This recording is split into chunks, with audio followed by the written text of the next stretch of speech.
Him. Assalamualaikum Sampurasun, how are you doing, Beb? Semoga kalian baik-baik aja buat penonton Centin semuanya.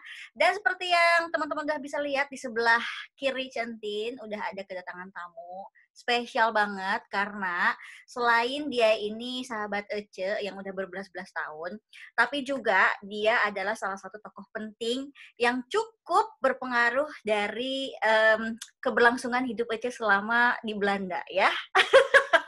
Tapi sebelum kita perkenalan nih sama bintang tamu Ece yang ada di sini sekarang, Ece mau nyeritain dulu sama teman-teman kira-kira vlog ini tentang apa. Jadi, seperti yang teman-teman udah tahu juga, Ece kan baru rilis buku ya kan, buku yang berjudul Saat Eropa Jadi Rumah Kedua. Nah, kebetulan salah satu tamu yang Ece undang sekarang di vlog kali ini, dia ini salah satu orang yang beruntung karena dia udah baca semua ceritanya nih dari mulai halaman awal sampai terakhir, dan kita bakalan ngedenger ya sedikit hint-hintnya. Dia nggak akan ceritain secara keseluruhan ya, tapi supaya teman-teman bisa tahu nih kira-kira gambarannya isi bukunya tuh kayak apa sih, kenapa sih buku ini harus dibaca terutama buat teman-teman yang pengen pergi ke Eropa. Nah, jadi kita langsung aja nih kenalan sama bintang tamu yang ada di sebelah Ece ini. Anisha alias Boan, apa kabar? Cantik, Ibi juga nanti ada ini ya, ada cerita di Ada belakang Ibi. ceritanya. Iya, tenang. Itu ada sejarahnya ya, Bi ya. Ada Ya, sejarahnya. betul. Oke, nah kebetulan jadi Anisha ini adalah salah satu sahabat Ece yang udah berbelas-belas tahun. Jadi kita kenal udah dari SMA.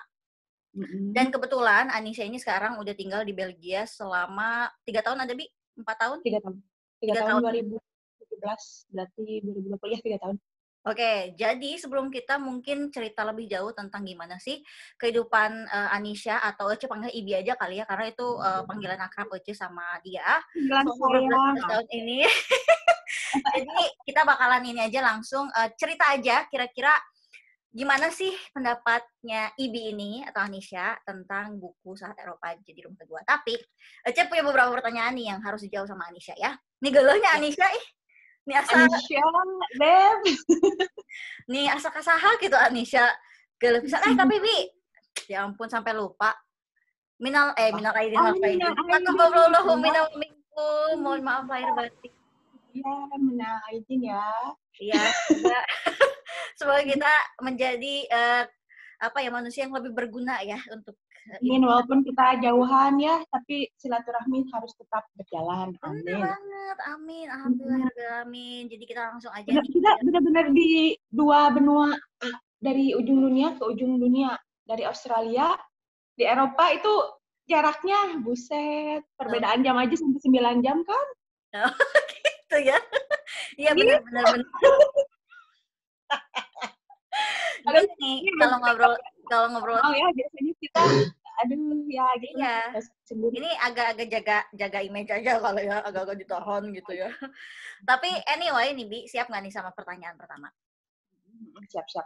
Siap ya. Jadi seperti yang udah kita tahu juga kali ya, kan udah kita tahu siapa yang tahu? Gue dong sama yang tahu. Lo kali. Jadi nih, sebagai sama-sama mantan au pair waktu di Belanda nih ya, tanggapan kamu gimana sih setelah baca buku buku kita berempat yang judulnya Saat Eropa Jadi Rumah Kedua? Kesan pertama yang mau di-share. Kesan pertama jelas pasti positif lah ya, dan sangat mendukung sekali karena apa sih cerita-cerita dari 4 petualang ini, aku bilang petualang lah ya, cerita-cerita dari 4 petualangan ini nggak cuman apa ya, nggak cuman memberikan cerita mereka, tapi memberikan informasi dan juga gambaran bagaimana Eropa menjadi rumah kedua, ya memang sesuai judul bukunya gitu, yang murah dan sangat positif gitu, memberikan contoh kepada teman-teman yang mau tinggal di Eropa. Oke, jadi di situ nggak cuman informasinya doang ya, tapi kan kayak ada ceritanya juga ya, Bia. Hanya itu juga menjadi poin plus. Nah, itu dia. Ini gimana ya buat ngematiin notifikasi bentar ya? Bisi gandeng, Beb. semuanya Nah, senior. oke, jadi itu tadi tanggapan dari Anisha tentang buku Ece. Oh iya, Ece punya ini covernya yang udah Ece print nih di sini. Asik. Yeay, mantap. Dengan Kangen bangga sih. mempersembahkan buku pertama Centin dengan 3 penulis lainnya, ada Ica Ayu, Ragil, dan Rora. Dan kita bakalan ngobrolin ngupas tuntas tentang buku ini dengan obrolan seru Ece sama Anisha.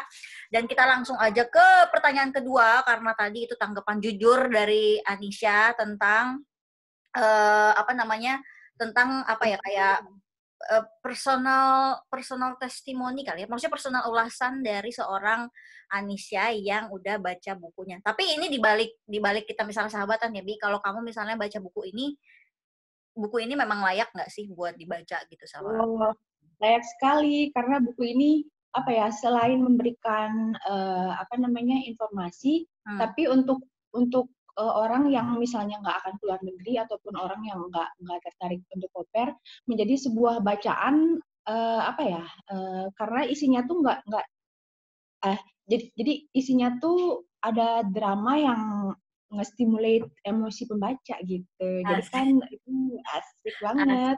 Tapi ini dramanya no kaleng-kaleng real ya, Bi ya?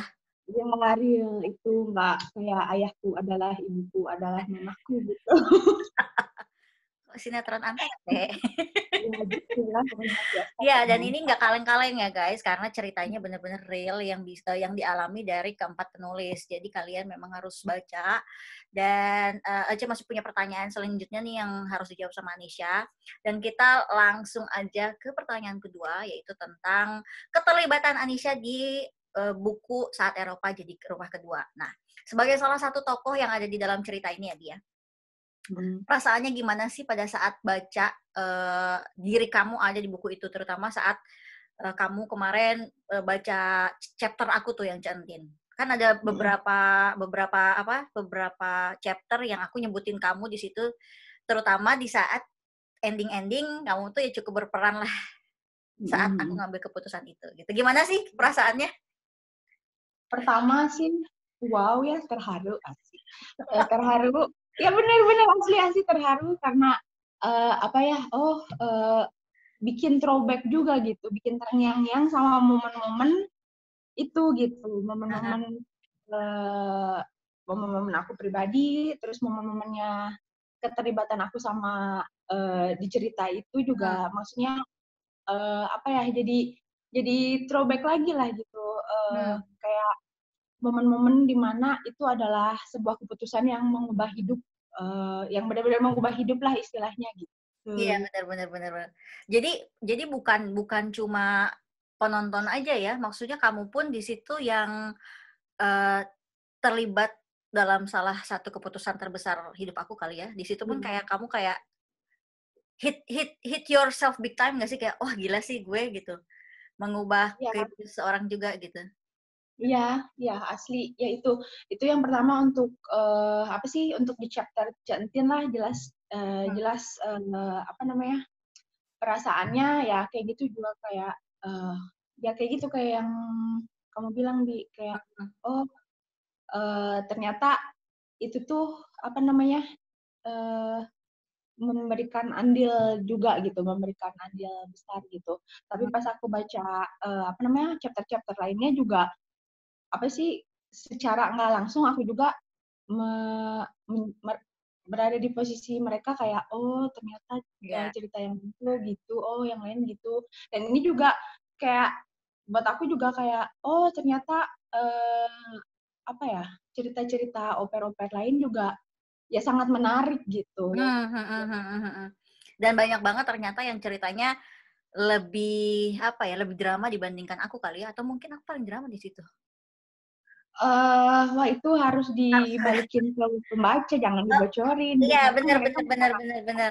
Ini biar makin penasaran aja, Bi. Biar penonton aku nih makin waduh makin nggak sabar gitu buat baca ya, makin bukunya. gak sabar. Yang Nah, jelas itu mesti mulai juga emosi lah, pokoknya nggak akan nyesel lah. Nggak cuma sekedar baca, oh ya udah beres. Tapi kamu bener yang, wah, waduh, wah, waduh. beneran beneran kayak gitu. Asli, asli. Nah, anjir tega, gitulah pokoknya. Aduh, ya ampun. Aduh, Nggak sabar maaf ya, kira nih. ini Sundanis banget. Walaupun udah 3 tahun di Belgia, Sundanisnya nggak akan pernah bisa hilang. Nggak. Tapi ini serius. Maaf. Ini out sih, out of topic. Tapi kenapa semakin lama kamu tinggal di Belgia, kenapa semakin cibarengkok banget, Bi? Aduh, entahlah, itu sudah beribu-ribu orang berbicara, belajar bahasa Belanda, tapi Sunda is always ayam mojang priangan, Mbak. Ya ampun. Dan Ece ini sama Anisha kayaknya udah hampir 5 tahun kita nggak ketemu ya, Bi ya? Ya, pokoknya terakhir kita ketemu pas nikahan kamu aja. Ya, benar-benar. Jadi Ece waktu nikah tahun 2016, dia ini datang karena kan dia ini salah satu geng Ece lah dari SMA gitu. Jadi dia datang sebagai bridesmaid, tapi dia keburu pergi ke Belgia abis gitu karena kan nikah kan sama suaminya. Kebalik, kamu yang keburu pergi ke Australia. Oh iya, kebalik Deng. Aku Iya, jadi pas nikahan aku, kamu nggak sempet dateng karena kamu iya udah bener. keburu ke Aussie. Sampai akhirnya di situ saat Ece pergi ke Australia sampai hari ini, sampai tanggal 31 Mei 2000. Ini ada internet. Nggak apa-apa. Nanti kan itu ini gimmick itu siapa? Gimmick. Itu buat penonton penasaran. Siapakah sosok di belakang Anisha gitu? Siapakah sosok itu? Apakah susternya Sob? Apakah itu?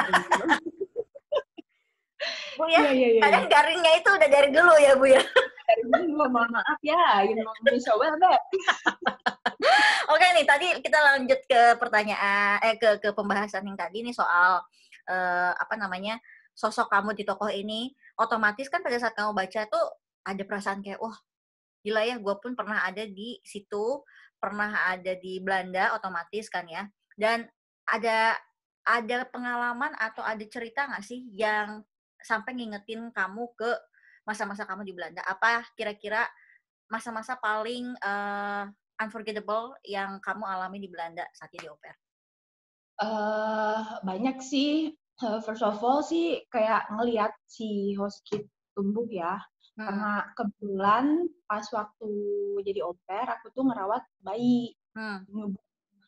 Kalau newborn kan pertumbuhannya tuh dalam jangka waktu 1 tahun tuh kita bisa ngelihat banget kan. Nah itu tuh kayak anak orang lain tapi kita ikut ngerawat, kayak amazed gitu, kayak ini anak tumbuh gitu, aku yang rawat. Maksudnya ya kurang lebih aku yang rawat gitu. Terus kayak jadi bagian dari keluarga orang lain gitu di belahan dunia lain, itu juga sesuatu yang wow gitu. Maksudnya nggak semua orang punya kesempatan untuk tinggal di sebuah keluarga dan being a part of the family to help with all the chores and stuff. Terus kayak kenal kultur baru, bahasa, terus ya bahasa udah jelas lah. Terus culture sih yang jelas, kayak kadang membuat kesalahpahaman, tapi kadang juga membuat kita, gitu loh, kayak memberi pelajaran gimana kita harus menempatkan diri gitu. Mungkin di Indonesia seperti ini, apakah, berarti di sini kita tidak boleh seperti itu, istilahnya gitulah. Jadi kita belajar juga untuk menempatkan diri, nggak melulu bahwa kita harus memaksakan budaya kita di tempat orang lain gitu. Istilahnya kita juga harus mencoba blend in kali ya. Ya blend, ya mencoba blend juga. Terus yang jelas kayak teman-teman baru, teman-teman dari luar negara kan, ya mostly kan kayak di kelas bahasa kan kita ketemu teman baru, itu juga sebuah pengalaman yang berharga. Terus kayak pernah yang nggak pernah aku lupain waktu di kelas ya, gurunya nanya pas awal-awal banget, kalau God kan God ya dalam bahasa Belanda. Terus si gurunya nanya, ada yang tahu nggak bahasa Belandanya? Oh my God. Terus dalam pikiran tuh, ada yang hot-hotnya. Kamu tahu aku yang dilontarkan pada saat itu? Apa? Dengan pedenya, ya menir, ya what is that? Hot verdomme. Sementara, ya langsung everyone is like, what the hell are you talking about? Jadi hot verdomme tuh kayak apa ya artinya? Shit gitu gak sih? Ya istilahnya mengumpat gitu. Kok pede-pedenya? No, ya, oh kawan, oh main hot, my god, oh main hot, oh iya, kenapa tiba-tiba keluar hot perdomo, entahlah mungkin diracuni oleh host mom yang pernah mengumpat dan tiba-tiba menempel ala hot gitu, dan itu juga nggak pernah aku lupain. Tapi nggak sampai lupa Tuhan kan? Enggak lah. No way, hot, my god. Oke, tapi itu seru juga sih karena pengalaman-pengalaman yang tadi kamu sebutin bisa jadi salah satu pelajaran terbesar ya saat kita waktu kita jadi au pair di Belanda. Maksudnya pengalaman yang tadi disebutin itu kan jadi tahu tentang tentang perbedaan kebudayaan ya kan. Terus dari gimana cara kita berteman dan membuat pertemanan dan hubungan dengan teman-teman dari beda negara gitu kan. Terus belajar jadi lebih lebih aware kali ya, maksudnya lebih conscious untuk bisa nempatin diri gitu kan, karena kan kita nggak bisa seenaknya ya kan, Bi. Kita tinggal di rumah orang, tinggal di negara orang dengan bahasa yang berbeda, otomatis kita nggak bisa dong gitu sesuka hati kayak kita di rumah sendiri gitu. Nah itu juga yang akhirnya jadi pelajaran terbesar yang Ece ambil ketika Ece waktu itu jadi au pair di Belanda. Dan Ece makanya setuju banget nih sama pemaparan Anissa yang tadi bilang katanya hal-hal berharga yang bisa diambil dari pengalaman au pair itu. Nah terus selain itu, ada satu lagi yang mungkin sampai sekarang cerita yang nggak pernah aku lupain sampai sekarang, yaitu boleh diceritain nggak? Karena ini ada sedikit di buku juga sih. Yang mana? Mek di Sangu. Oh iya, nggak apa cerita. Ya itu itu udah beberapa tahun berlalu, tapi entahlah antara aku dan Centin itu nggak pernah lupa bahwa ini adalah momen culture shock yang pernah aku alami. Jadi waktu itu ketemuan lah ya sama Centin tuh di Amsterdam. Dengan anak yang masih naif, yang berpikir bahwa semua McDonald itu ada paket hemat. Ayam, nasi panas dengan saus sambal ya. Gratis sambalnya ya. Ya gratis, sambalnya nggak usah bayar ya. Terus ayo tim pengen makan, ayo cari McD lah yuk, ayo cari McD. Duh nggak sabar pengen makan sangu nasi ya. Duh yang dahar sangu. Mana pikir pahe ayah pahe, emang awah tuh di dia mah kentang. Ya emang nggak ada tuh di sini mah kentang, kalau enggak burger. Itu bener-bener yang my heart break into pieces. I was like thinking about rice in my mind. I was like, ayam, nasi, itu benar-benar yang momen wow. Benar, dan itu kalau aja ada kamera kayak hidden camera gitu ya di salah satu sudut dan kamera itu ekspresinya si Boan waktu itu tuh kayak itu kocak banget sih, dan dia tuh kayaknya upset banget, devastated banget gitu, kayaknya nggak nemu nasi di McD. Dulu kan terkenal sebagai mie sangu ya. Semua tuh harus pakai nasi gitu kan. Dan datang ke Eropa dan susah nemuin nasi, itu salah satu culture shock yang benar-benar nggak akan pernah aku lupakan. Dan ini pelajaran juga. Jadi berarti buat teman-teman yang mau ke Eropa, khususnya mungkin ke Belanda, dan kalian udah expect pengen makan nasi di McD Belanda, kuburlah harapan kalian dalam-dalam ya. Yang pertama inilah kentang, Beb, dan juga burger. jadi intinya nasi di paket McDonald itu cuma ada di Indo kali ya? Indo mungkin negara-negara Asia kali ya? Sama Jepang mungkin. Iyalah, Asia kali ya. Tapi kalau Eropa gitu kayaknya jarang banget ada yang nasi. Oke, nah kita lanjut lagi. Jadi selain pengalaman nih ya, Bi. Seperti yang aku tahu juga, seperti yang teman-teman segeng tahu juga, selain pengalaman yang kamu bawa dari Belanda saat itu, kamu kan juga membawa jodoh, ya kan? Nah, bentar, Kela. Salah juga nak Kela. Aing salah pertanyaan. Salah.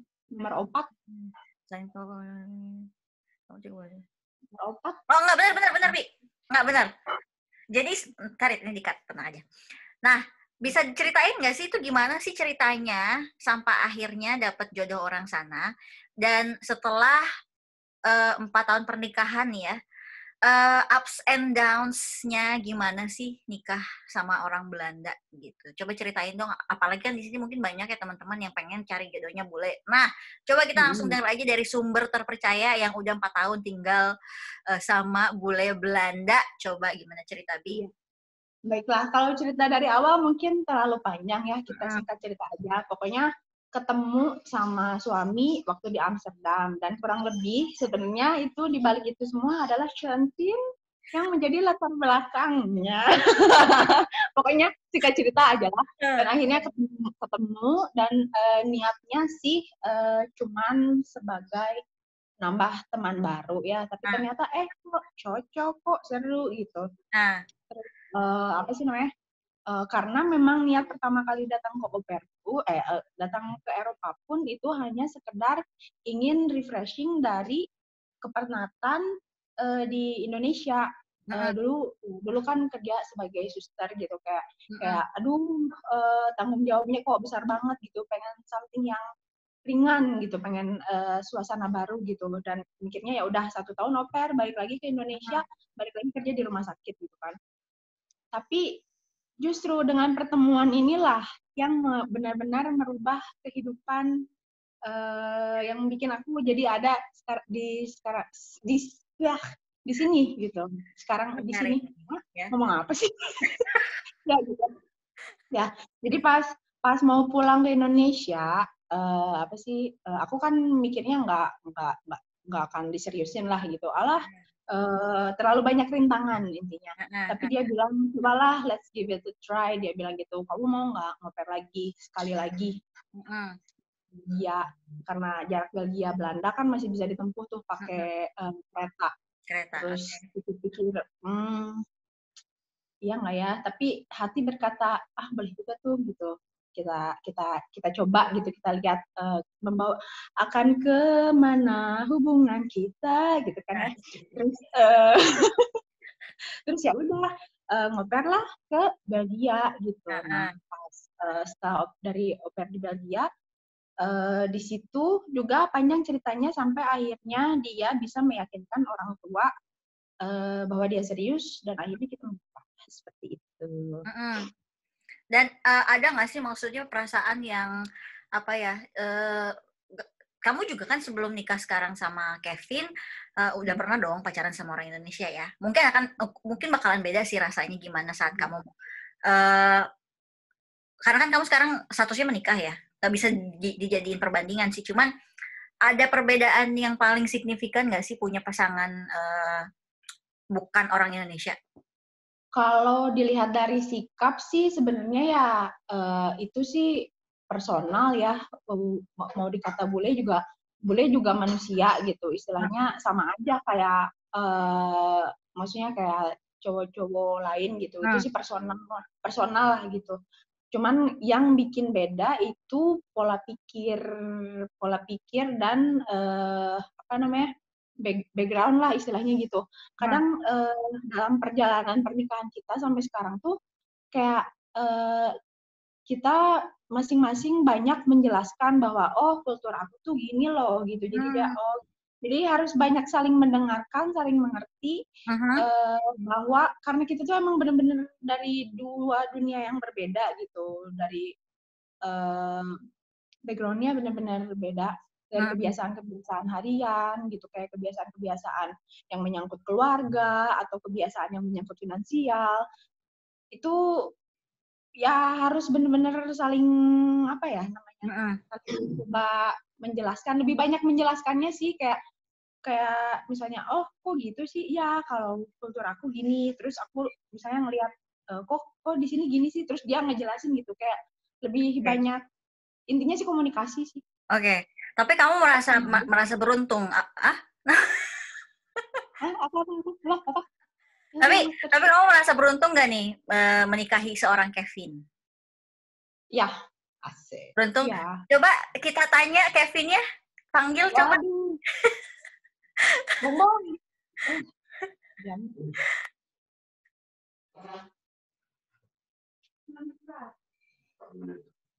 Susah lagi di tengah-tengah main game, nanti dia datang sendiri kalau udah beres, susah Oh, gitu. karena ini pertanyaan tricky sebenarnya. Tapi sebelum kita nunggu si Kevin datang nih ke sini ya, karena dia ini gamer akut ya, Bi ya. Jadi kalau lagi main game nggak bisa diganggu. Sebagai ini ya, sneak peek nih, tuh sneak peek. Ini Oh, kalau udah main game, nggak bisa diganggu, nggak bisa diganggu. nggak bisa diganggu ya. Oke, tapi sebelum itu nggak apa-apa, karena Ece masih punya beberapa pertanyaan. Oh, dia kayaknya udah mau datang deh, nggak ya? Belum. Oh, belum. Beberapa Oke, menit lagi. sebelum kita sambil nunggu Kevinnya datang nih, karena ada beberapa pertanyaan yang masih apa namanya, masih apa berhubungan sama bukunya. Jadi nih ya, kalau misalnya kamu dikasih kesempatan nih buat nulis buku ya, hal apa yang ingin kamu angkat dan ceritain tentang kehidupan au pair di Belanda dan di Belgia? Karena kan tadi juga kamu cerita kamu pernah au pair di Belgia juga kan, otomatis banyak banget ceritanya yang bisa kamu bagi sebenarnya. Mungkin dari perbedaan culture, dari perbedaan bahasa, dari perbedaan karakter orang-orangnya. Apa sih kira-kira kalau kamu dikasih kesempatan nih buat nulis buku? Buat nulis buku, ya mungkin kurang lebih sama sih ya, kayak petualangan yang ada di buku itu juga kayak pertama ya rasa syukur karena dikasih kesempatan. Terus yang jelas kayak pengalaman-pengalaman sama kultur baru, sama kebiasaan yang mengubah, salah satu kebiasaan yang memang mengubah, yang memang aku ambil tuh bikin agenda. Kan kebiasaan orang Belanda tuh apa-apa tuh harus dicatatkan di agenda hari ini. Itu kebawa sampai sekarang. Oh Setiap hari ya? harus ditulis. Even sekarang mau sama centin misalnya video call, ditulis. Terus Ya. mau ke salon ditulis. Karena kayak coba tiap hari tuh harus organize gitu. Oh, kapan ada plan apa-apa ditulis. Terus kayak bakal aku angkat juga di buku How the Family Treated Me, of course. Terus petualangan kayak nemuin tempat-tempat baru, kayak travel-travel. Dulu pernah sempet pas zaman au pair tuh travel ke Swiss, ke Italia, ke Belgia. Ya dulu ke Belgia sempat juga sebelum tinggal di sini sempat jadi destinasi buat jalan-jalan. Kalau Terus pengalaman ngurus anak bayi itu kan nggak semua orang bisa juga tuh, Bi. Mau di-share juga nggak di buku? mau di-share yang nah, pengalaman ngurus bayi ini tuh unik. Kalau yang family pertama, dia tuh sehat, keadaannya sehat ya si baby-nya.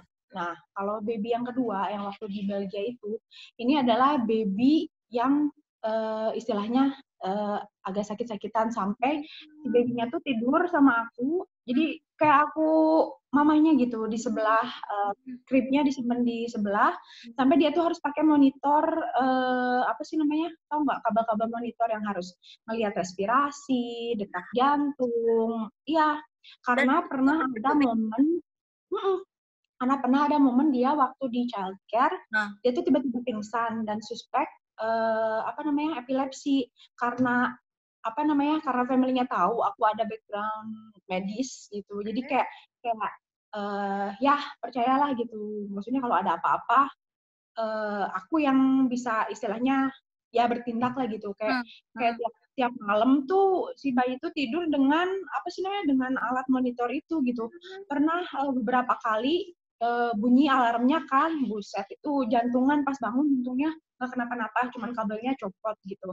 Sampai sekarang sih si babynya masih sehat dan alhamdulillahnya si suspek segala diagnosa yang tadinya ditakutkan terjadi sama si baby ini nggak ada, sehat-sehat sih sampai sekarang untungnya. Oke, dan ini menarik sih. Tadi aja ada ambil satu poin penting.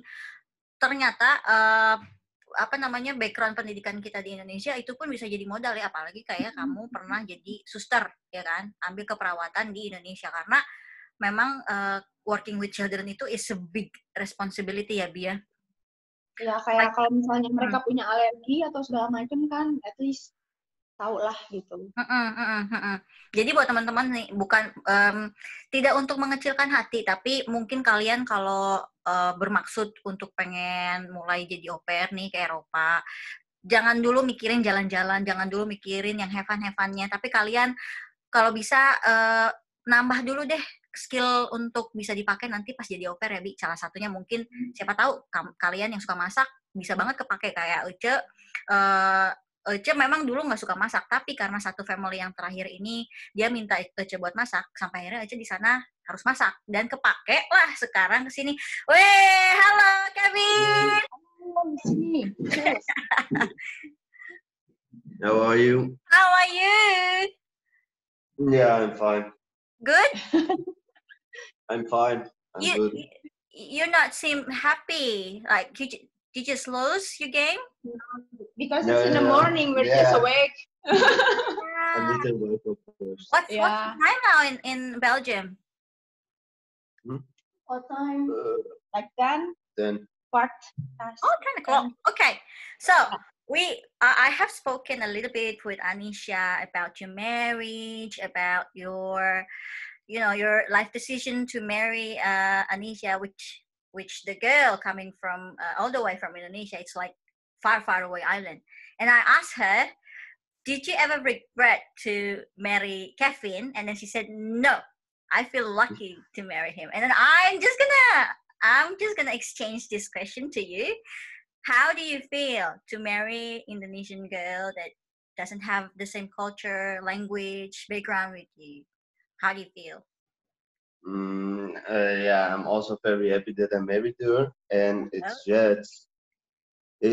not, the culture difference is not that big. It's because just, we always communicate, we always talk, like we explain. If something happen like related to culture, and we are directly discuss it. Yeah, it's not a big problem. A lot of people make it a problem but if you just communicate and talk with each other, then what is that culture? That's good, because I've seen so many what is it, like so many events that Anisha cook Indonesian food for you, even though she burned the kitchen. I burned the kitchen. Yeah, she burned the kitchen. Yeah. So you don't have any problem eating Indonesian food, because I think your taste is now quite Indonesian already.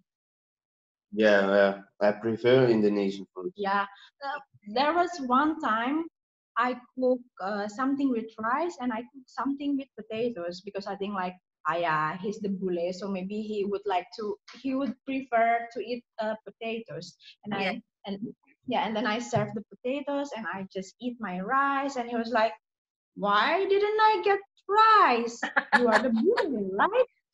No, I want rice. Okay. Oh my goodness. And then I think you just find yourself that you find cireng, cilok, and any kinds of gluten food are very yummy. Is that correct? Yeah, I like every Indonesian food. Except desserts. Maybe some dessert he don't like it. I ever made candil, he don't really like it. Something sweet, but he prefers something like savory, spicy and savory. Yeah. That's good. So, given that you both are now speaking Dutch and English, what kind of language did you prefer to speak at home at your household? No, we speak Dutch. We speak Dutch every day normally. Wow. Except when we have a little bit argument and I don't want to think about grammar, then I switch to English. Fair enough, because it's kind of difficult to process all the words, to switch all the language. Yeah, sometimes when you want to show your emotion, like you don't want to think about grammar anymore, because with English, I have more vocabulary. I think it's easier for me to be angry in English than in Dutch. Yeah. Well, if I can choose, I would like to angry in Sundanese, but you wouldn't understand. That's sometimes also frustrated. Yeah, but we speak also always Dutch at home, because that's the best way to learn the language. So you can speak the whole time English, and then you will never learn it. Yeah, Yeah, I think I agree with that point. But if you are becoming a parent, which language that you're going to teach your children later in the future, like Dutch Yeah. or English? The first language gonna be Dutch because gonna be growing up here, going to school. His friends gonna speak Dutch, so that will for sure the number one language. Number one, the base is Dutch, but I will slowly put Bahasa when he big enough. I mean, like, I don't want to make our child confused, but Yeah, mother language is always the important, right? exactly. I agree. So don't ever forgetting your Sundanese roots, Anisha. Yes, atuh, kamu gitu. Yeah, yeah. And one thing like she asked like how is the ervaring? What is ervaring in English? Experience. What is the experience with Bule? He is also human. Sometimes he also bau kentut. Of course. That's the problem, a problem with Indonesian people. Sometimes Bule is human. Bule is eating just like us. Maybe they're just speaking in different language. But in terms of being a human being, Bule is a human. And then I think, glorifying a Bule for most of Indonesian people is just annoying. Stop being glorifying the Bule, because I can hear the point from Anisha that married the Bule is just like married human being, right? Yeah. They smell like rotten egg whenever they fart. Smell like goat. Yeah, that's the point. So it's interesting talk with both of you. Thank you for your time, because now I think we had quite a long time spoken in this video, and then I think whenever the pandemic ends, I hope that I can see you in Belgium, or whenever we are in Indonesia, or maybe you can visit us in Australia. I think fingers crossed, we're going to see each other again.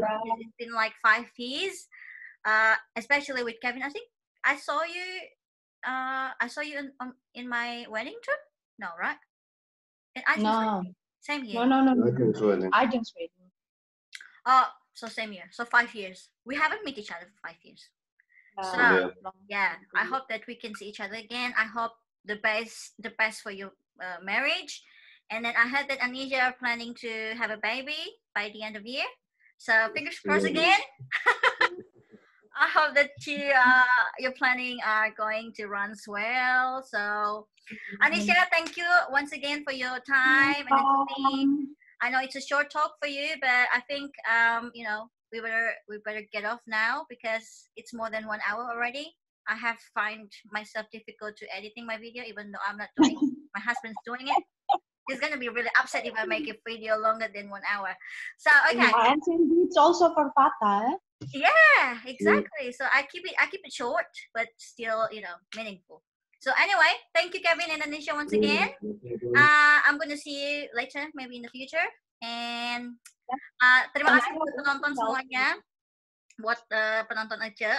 Jadi Anissa sama Kevin sekarang pamit. Kita bilang jangan lupa like, subscribe video ini, dan komen buat kalian khususnya yang pengen tahu tentang kehidupan di Eropa dan gimana caranya bisa pergi ke Eropa. Kalian boleh komen di bawah dan share video ini buat teman-teman juga yang berpikiran video ini berguna dan bermanfaat. Oke? Centin di sini pamit, Anisha dan Kevin juga pamit. Dadah. Bye. Assalamualaikum warahmatullahi wabarakatuh. Dadah. Bi, kita akan di Pareman ya.